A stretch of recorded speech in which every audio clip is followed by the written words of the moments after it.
Bismillahirrahmanirrahim. Alhamdulillahirabbil alamin wassalatu wassalamu ala nabiyyina Muhammad wa ala alihi wa sahbihi ajmain. Amma ba'd. Assalamualaikum warahmatullahi wabarakatuh. Sa lahat ng aking mga kapatiran diyan sa Barm area, lalong-lalo na sa provinces of Maguindanao del Norte and Maguindanao del Sur. Alhamdulillah, ako po'y natutuwa at nagpapasalamat sa Allah Subhanahu wa Ta'ala na binigyan tayo ng pagkakataon na kahit man lang sa ganitong paraan, no, sa via virtual ay makadaw pang palad ko po kayo. At pasalamat din ako sa ating magiting at very active na bagong talaga ng Regional President ng Salam Police Advocacy Group ng Barm Region, si Ustad Ali Dalimbang. Pinakamasigasig po at alhamdulillah, may Allah reward you all, brothers. At ako po'y nagpapasalamat din sa ating mga piling-piling mga kapatiran na siyang maging kaagapay natin sa mga iba't ibang bayan at lalawigan ng Maguindanao del Norte at Maguindanao del Sur.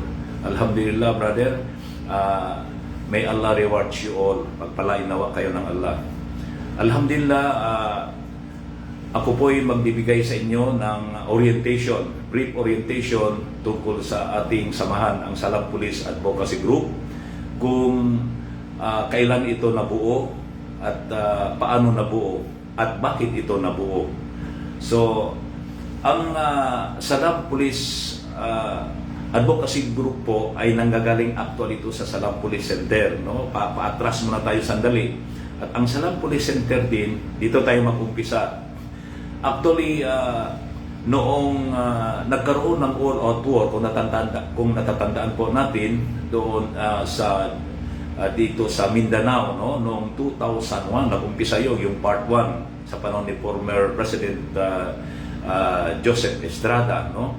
And then 3 taon lang po siya umupo, napalitan ni former President Gloria Macapagal Arroyo noong 2004. Dito po nagkaroon ng all-out war part 2. Nung mapunta po na dumating ang kaguluhan sa Maynila, nung bombing ay nabahala po ang ating pamahalaan, kung saan ay pinatawag ni former President Gloria Macapagal Arroyo ang mga Muslim community leaders, ang mga balik Islam at mga Muslim high-ranking officers upang pag-usapan ang mga kaguluhan doon na nangyari. Dahil sa halip na magkaroon ng kapayapaan ay lalong lumala ang kaguluhan, dahil sa tuwing nagkakaroon ng operation ang ating mga kapulisan at mga kasundaluhan sa mga Muslim community ay nagkaroon po ng mga misunderstandings.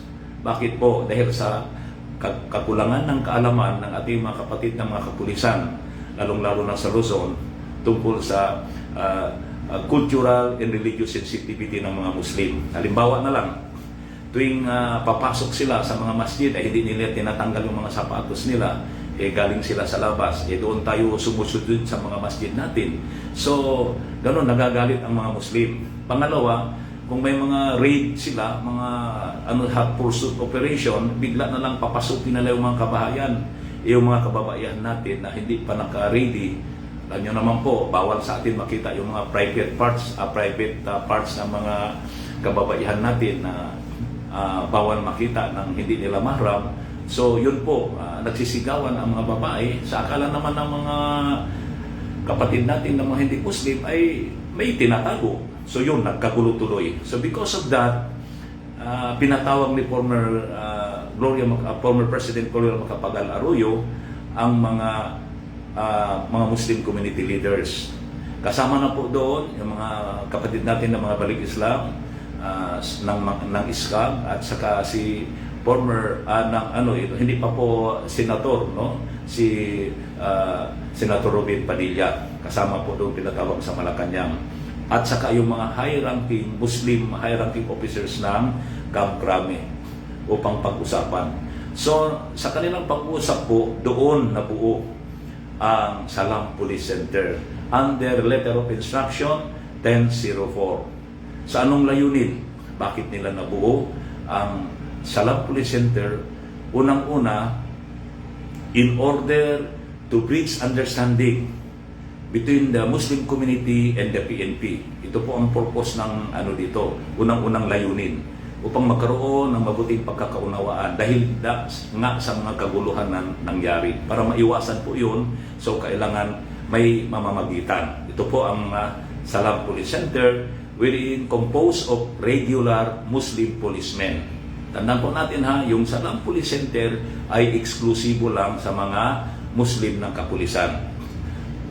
Second objective, sa pangalawang layunin, ano ang purpose? In order to correct the misinformation, the misconception, and the misrepresentation of the so-called Muslims. No? Ito po ang purpose para po malaman nila yung totoong katuruan ng Islam, na hindi lahat ng mga ginagawa ng mga non-practicing Muslims is what Islam is teaching. Saka sa ibang mga Muslim, may mga ignoranting Muslim din na kung saan yung kanilang mga ginagawa ay salungat doon sa katuruan ng Islam. Kaya akala ng hindi mga Muslim, ay yun na ang katuruan ng Islam. Kung saan ay hindi po yun. So, pangatlong layunin, and above all, yun na nga, in order to assist the PNP upang makatulong sa mga kapulisan in preventing and countering violent extremism. Yun po, upang makatulong sa mga kapulisan na sugpuin itong mga terorista at saka mga extremist na mga tao. So yun po, nabuo ang Salam Police Center sa tatlong layunin na yun. Now, dahil kulang na kulang ang ating mga Muslim policemen, iilan lang po ang ating mga Muslim na kapulisan. So, nung makita kasi nila na effective doon sa Metro Manila, itong pagkaroon ng Salam Police Center, ay nagkaroon ng order ang former President Gloria Macapagal Arroyo to the PNP ay isiwalat ito sa buong Pilipinas. Wherein, if there is Muslim community sa isang lugar, pag mayroong Muslim community, kailangan may mga Salam PNCOs na ma-assign doon upang maisagawa yung layunin na yun. So, yun ang purpose. So, yun, pinakalat from Metro Manila, pinakalat mula sa dulo ng Luzon, sa Northern Luzon, Northern Ilocos, hanggang sa Tawi-Tawi. Kasi may mga Muslim community ang magkagulo para to avoid yung mga raid na gano'n, may mamamagitan para maganda ang pag-execute ng batas.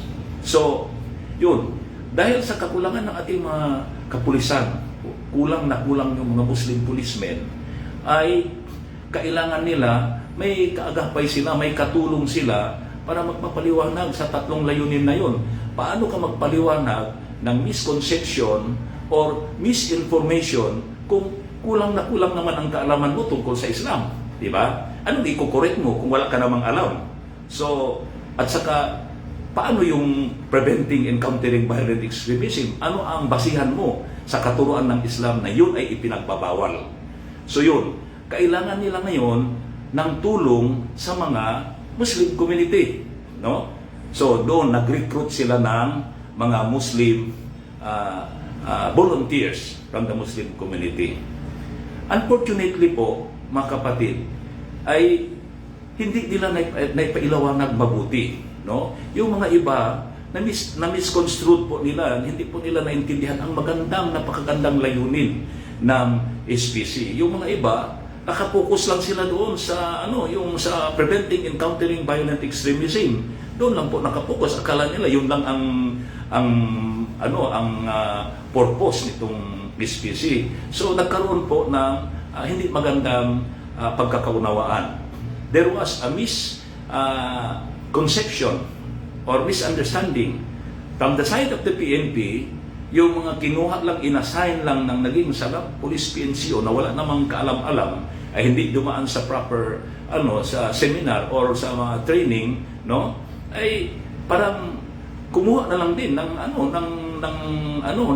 mga volunteers sa mga Muslim community. What they thought, parang multipliers lang, katulong lang nila na mag-gather ng mga information and so on and so forth. So, yun. nung kumuha sila sa Muslim community, itong mga Muslim community din, nagkaroon din ng mga misunderstanding or misconception. Akala nila, kukunin lang sila bilang isang asset, no? Taga-sumbong,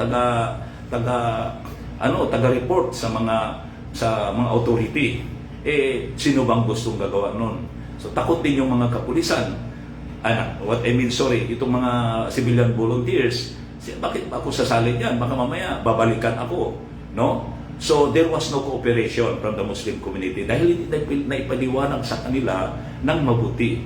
So yun ang nangyari. So ang nangyari, mga kapatid, from the time na nag-organize sila, tinatawag ng mga Salam Police Center noon ay Salam Police Force Multipliers pa. Salam Police Force Multipliers, volunteers from the civilian. So dahil walang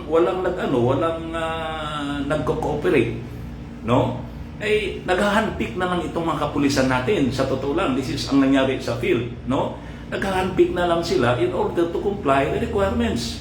Pupunta sila sa mga masjid, picture-picture na lang doon, wala man lang magandang paliwanag. So, yung mga iba rin natatakot na kung pinupuntahan. Sabi niya, pinoprofile na daw sila. So, yung mga iba nagtatago, kasi mag-ingat kayo, pinoprofile tayo, tingnan nyo, pinipicturean tayo.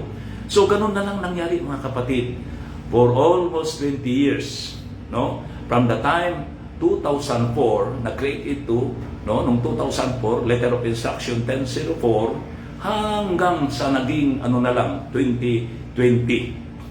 Ganun na lang, compliance na lang. Picture-picture, report-report, tapos, ang nangyari sa mga Salam Police Force Multipliers noon ay by parang barangay-barangay na lang per city.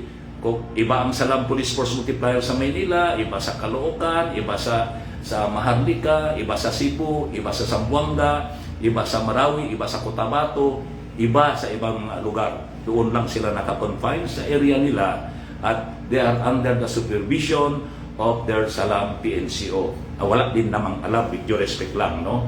Wala din namang alam sa anong gagawin nila. So, yun, sayang mga kapatid, ang napakagandang layunin. Hindi po na-implement ng maayos yun. In short. So, hanggang dumating ito si Police Brigadier General Retired Mazgani Mukarram, nakita po ni General Mukarram ang pangangailangan ng Salam Police Center, kung saan naging aktibo po siya sa pagpuksa ng mga Abu Sayyaf noon, nang nasa CIDG pa siya sa Zamboanga, at naging biktima rin yung ustad niya mismo of this illegal arrest. Muntik na nga mamising.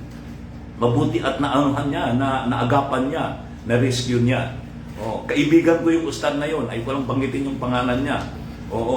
Na mistaken identity or illegal arrest, ganon. So, nung umupo ito si General Mazgani Mukarram sa SPC, inayos po niya ito ang lahat. So, upang maisagawa ang napakagandang layunin ng Salam Police Center.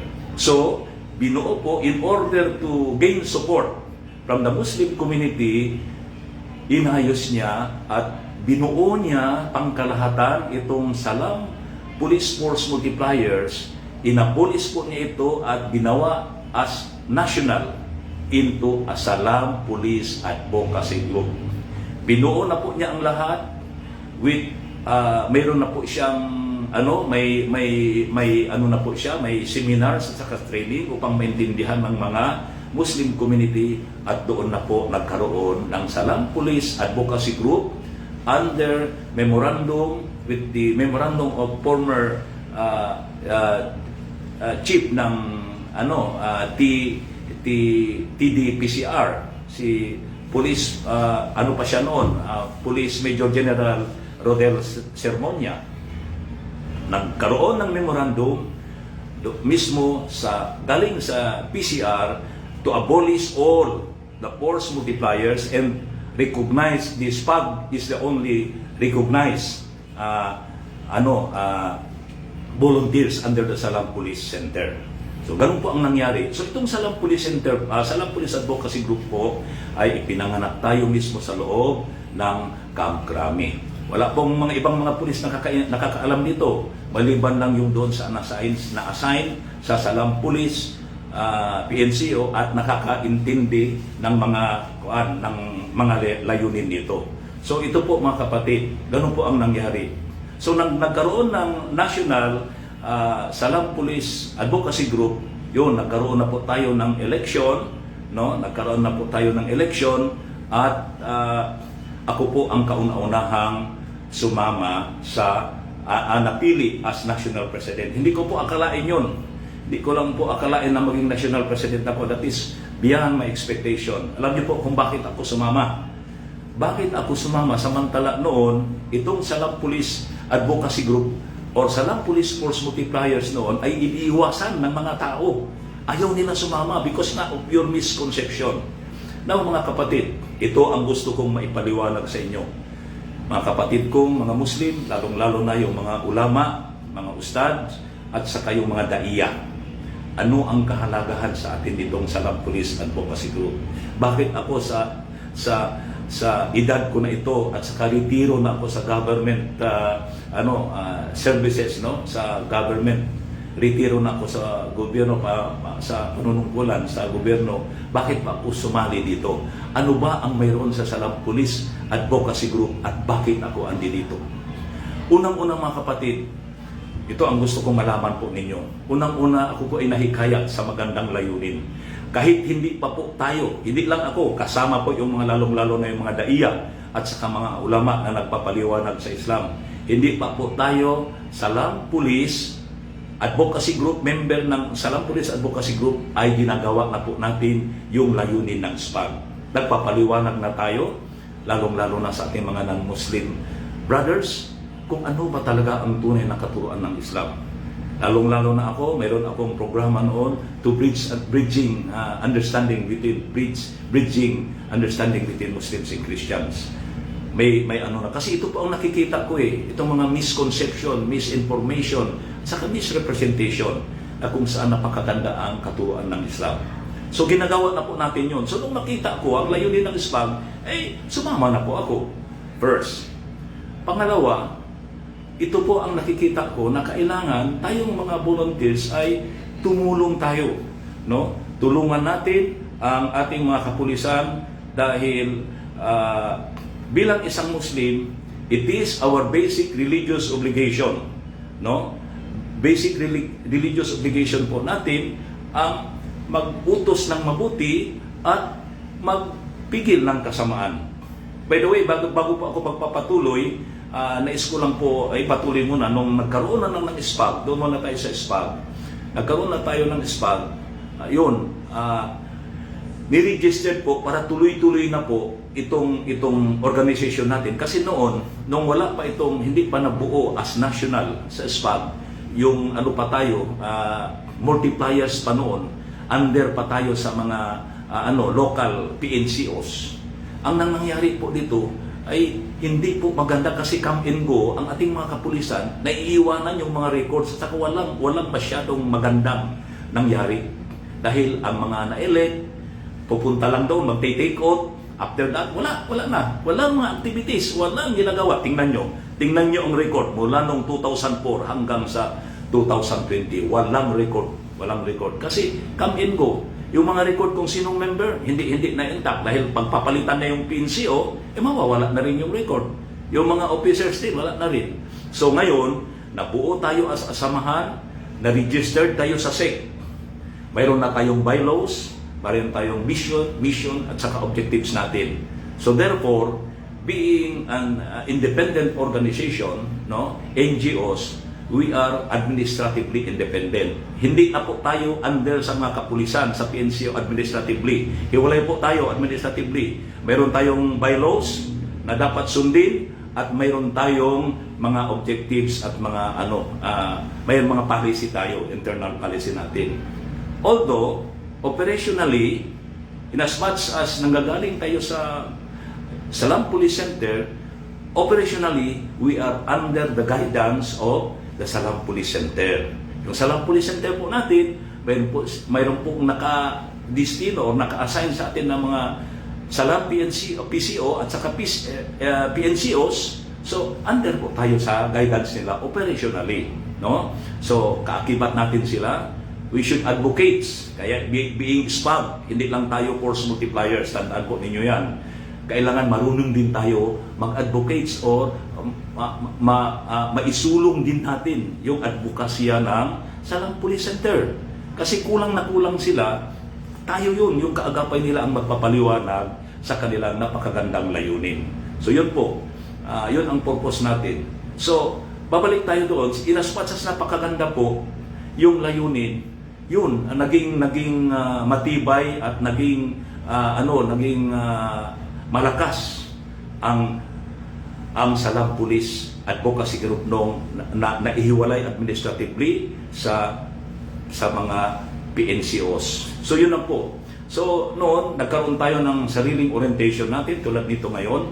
Pinapaliwanag natin sa ating mga kapatid na mga kapulisan, mga kapulisan at saka mga Muslim community. Bilang isang Muslim, it is our basic religious obligation, tungkulin natin bilang isang Muslim ang manghikayat sa gumawa ng mabuti at pigilin ang mga gawaing mga masasama. Sinabi ng Allah Subhanahu wa Ta'ala sa Quran, ito pang isang basihan kung bakit kailangan tayo magkaroon ng grupo. Sinabi ng Allah Subhanahu wa Ta'ala sa Quran, Bismillahirrahmanirrahim, wal takum minkum ummatun yad'una ilal khair wa ya'muruna bil ma'rufi wa yanhauna 'anil munkar wa ulaika humul muflihun. And let there arise a group of people. Magkaroon kayo ng grupo ng mga tao, ng mga samahan from among yourselves, mula sa atin. Ano ang purpose noon? Sabi ng Allah Subhanahu wa Ta'ala, ta'muruna bil ma'ruf wa tanhauna 'anil munkar. In order to enjoin what is right and forbid what is wrong. Upang mahikayatin natin ang mga tao gumawa ng mabuti at pigilin ang mga masasama. Yun po. Ano pa sinabi ng Allah Subhanahu wa Ta'ala sa Quran? Sabi ng Allah Subhanahu wa Ta'ala sa Suratul Maidah, wa ta'awanu 'alal birri wa taqwa wa la ta'awanu 'alal ithmi wal 'udwan. Magtulungan kayo sa mga mabuting gawain upang maging matakutin kayo sa Diyos at huwag kayong magtulungan sa mga kasamaan at sa mga kasalanan. Yun po mga kapatid. Yun ang basihan natin sa Quran bilang isang Muslim. Ano pa? Sinabi pa sa hadis ng Propeta Muhammad sallallahu alaihi wasallam, sabi ng Rasul sallallahu alaihi wasallam, man ra'a minkum munkaran fayughayyiru bi yadihi, fa in lam yastati fa bi lisanihi, fa in lam yastati fa bi qalbihi, wa dhalika abadul iman. Sabi ng Rasul sallallahu alaihi wasallam, kung mayroon kayong makikitang mungkar o mga masasama, no, un-Islamic activities, lalong-lalo na yung mga masasama at mga kasalanan, pigilin ninyo ng inyong mga kamay. Kung hindi nyo kayang pigilin, dahil wala tayong authority nga, and we don't have the power, no, kahit naman lang sa salita, pabilisanihi, kahit payo man lamang o salita, gawin natin. Kung hindi pa naman din natin kaya, dahil takot pa rin tayo, kalbihi, kahit na lang dito sa ating puso at ipagduaan natin na sana maging matuwid sila at maisagawa nila ang kabutihan, mawala sila sa mga kasamaan at maisagawa nila ang mga kabutihan. Yun po mga kapatid. So, in short, bilang isang Muslim, kailangan pulis tayo ng Allah. Di ba? Pulis tayo ng Allah. Kasi ano bang ginagawa o pinag-utos o pinagbabawal ng mga kapulisan na hindi pinagbabawal sa Islam? Kaya sabi ko nung magkaroon kami ng meeting at sa mga Muslim PNCOs, no, dito sa Zamboanga del Sur, sa Pagadian nung nagkaroon kami ng election, sabi ko, brothers, ang pagkakaiba natin, kayong mga Muslim policemen, pulis kayo ng gobyerno at pulis pa rin kayo ng Allah bilang isang Muslim. Kami, sabi ko, mga civilian volunteers, we are policemen of Allah. So we have common denominators. Sa ngalan ng pulis ng Allah Ta'ala ay dapat tayo magtulungan. Sabi ko, dapat magsama-sama tayo. So yun mga kapatid, that's why pumasok po ako dahil gusto ko po makatulong at maisagawa natin yung ating layunin or religious obligation bilang pulis ng Allah. Mga kapatid, hindi po sahod ang hinahabol natin dito kasi alam po natin walang sahod po dito, no? This is volunteer, tatawa, no? Ang habol lang po natin dito, bakit tayo dito, kundi fisabilillah, for the sake of Allah, no? Expecting na magkaroon tayo ng rewards mula sa Allah subhanahu wa ta'ala. O mga kapatid, wala tayong sildo dito. Ang sa atin lang dito ay sana maiparating natin yung mensahe ng Islam sa ating mga kapatiran, no? Upang magkaroon tayo ng kapayapaan mula sa ating lipunan hanggang sa ating buong bayang Pilipinas. So ito po mga kapatid. So ito, kasi tayong mga Muslim, inuulit ko, we have been misunderstood, no? Lalong-lalo itong mga bias media, pinapakalat nila doon na mga what they thought, the Muslims are encouraging terrorism, no? Hindi po yun mga kapatid. In fact, sabi ko, Islam is the most anti-terrorist religion. Maliwanag po yun sa Quran. Sinabi naman ng Allah sa banal na Quran, sa chapter 5 verse 32. Anong sinabi ng Allah subhanahu wa ta'ala sa Quran? Sabi ng Allah subhanahu wa ta'ala, sabi niya, "Man qatala nafsa bi ghairi nafsin aw fasadin fil ard, fakaannama qatala nasa jami'an." Whosoever kills a single life, kung sino man ang kikitil ng isang buhay, no? Isang buhay maliban sa pagbigay ng hustisya, unless for giving justice, no? Isang buhay, hindi sinabi buhay ng Muslim o buhay ng sino man, regardless of religion, ay para na rin pinatay niya ang buhay ng sangkatauhan sa sanlibutan. Biro mo yun? Killing one is just as if killing all people. Ganun po katindi ang kasalanan mga kapatid, nakikitil ka ng isang buhay ng walang anumang dahilan. No? So, yun po, that's how life is so sacred in Islam. At saka sinabi pa, "Man ahyaha, pakaahyan na sa jami'an." Whosoever save a single life, kung sino man ang magliligtas ng isang buhay, regardless of religion, ay para na rin liligtas niya ang buhay ng tao sa sanlibutan. So yun po ang doon mga kapatid. Yun po ang natin doon. So maliwanag po, Islam condemn, no? Yung mga terrorist attack, hindi po yun un-Islamic. Hindi po yun Islamic, I mean. So ganun po, kailangan maiparating natin sa kanila mga kapatid ang kagandahang turo ng Islam.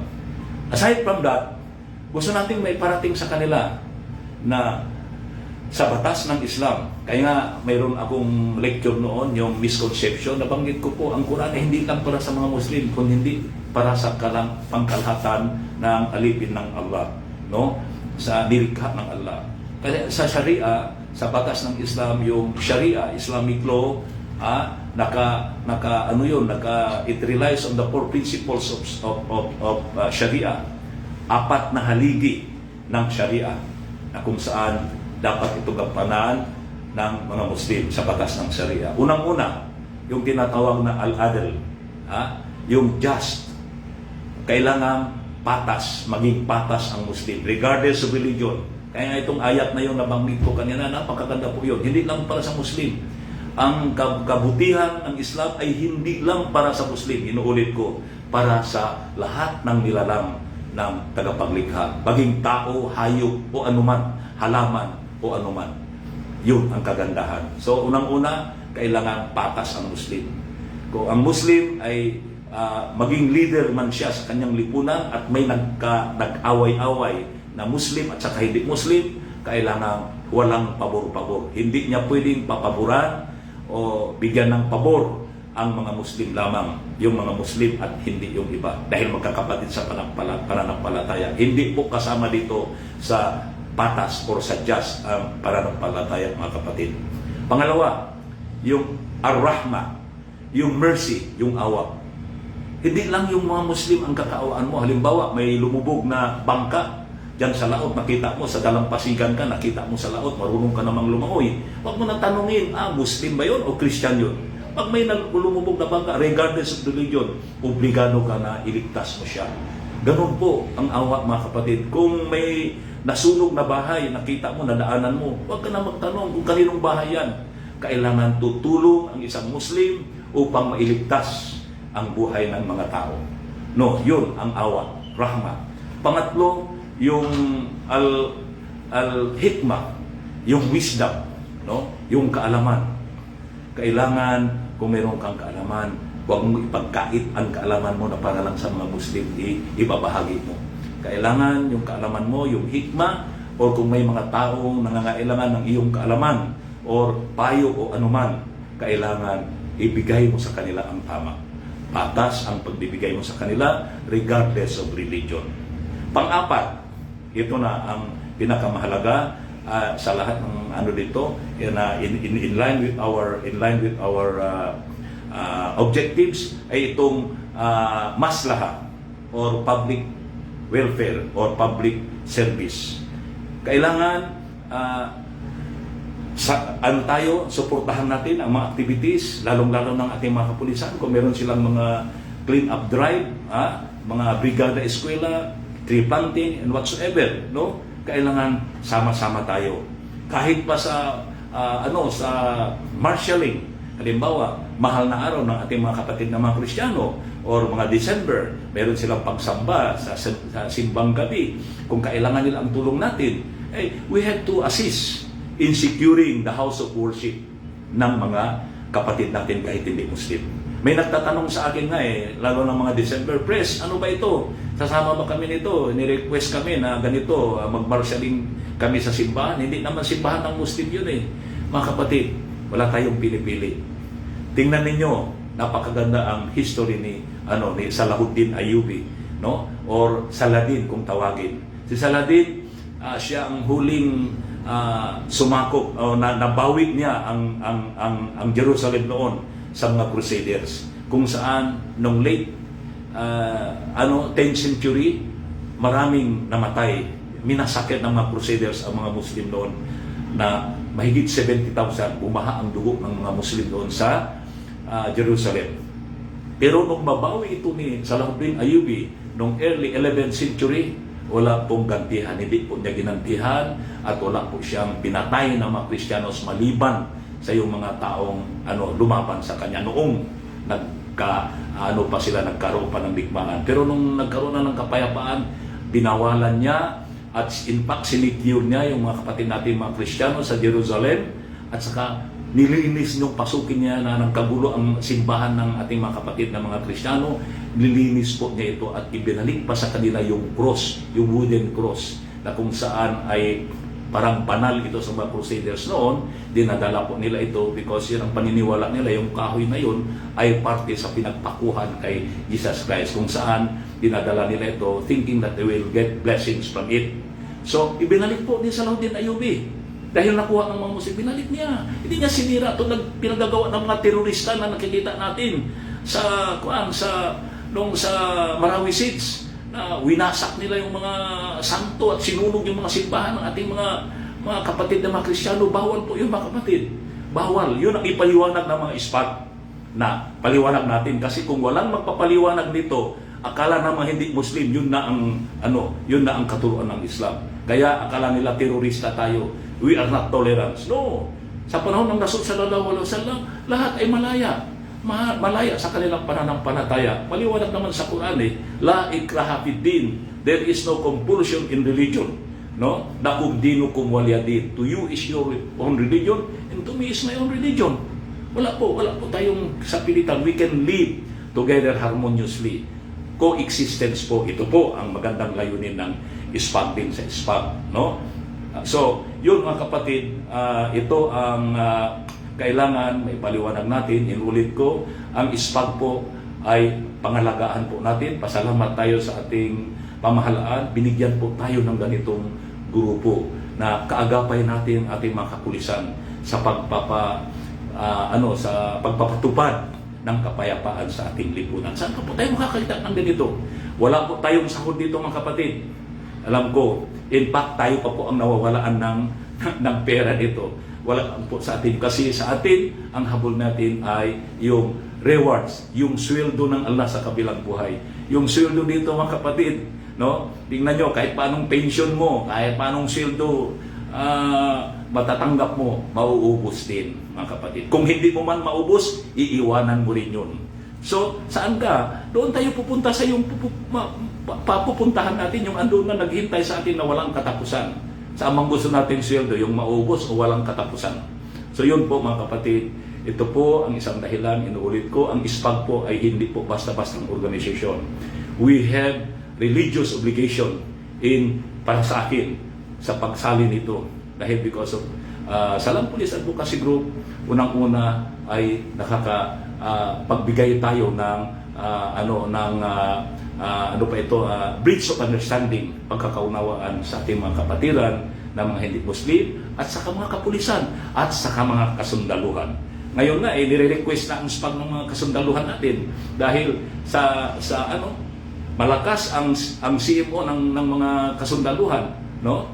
Kaso lang wala silang manpower tulad ng Salam Police. Kaya sabi ko, sir, we are open even to the armed forces of the Philippines. We are willing to render our voluntary services, sabi ko, in order to bridge understanding. Kailangan po natin mga kapatid magkakaroon ng pagkakaunawaan. Kasi sa ayaw at sa gusto natin, Muslim Christians under the Philippine government o Philippine country, andito tayo sa bayan ng Pilipinas. Kung anumang mangyari sa ating bayan, sama-sama to po tayo mga kapatid. Inuulit ko, para tayong pasahero sa isang barko. Kung anumang mangyari sa ating barko, no, habang naglalayag pa tayo, di pa tayo nakarating sa ating common destination, ay lahat po tayo damay-damay. Kung lulubog po ang barko natin, hindi lang po ang mga Muslim ang malulunod at kakainin ng pating, kasama po ating mga kapatid na Kristiyano. Likewise, hindi lang po ang mga Kristiyanos, kundi kasama na rin ang ating mga kapatid na mga kamusliman. So, while we are still in this world, it is our religious obligation to protect this beloved country of ours. So, bilang isang Muslim, nais ko lang po ipaalam sa ating mga kapatiran, ang tunay na Muslim kailangan maka-Diyos, maka-tao, makabayan, at makakalikasan. Hanggang dito na lamang po. Sana naintindihan po natin lahat.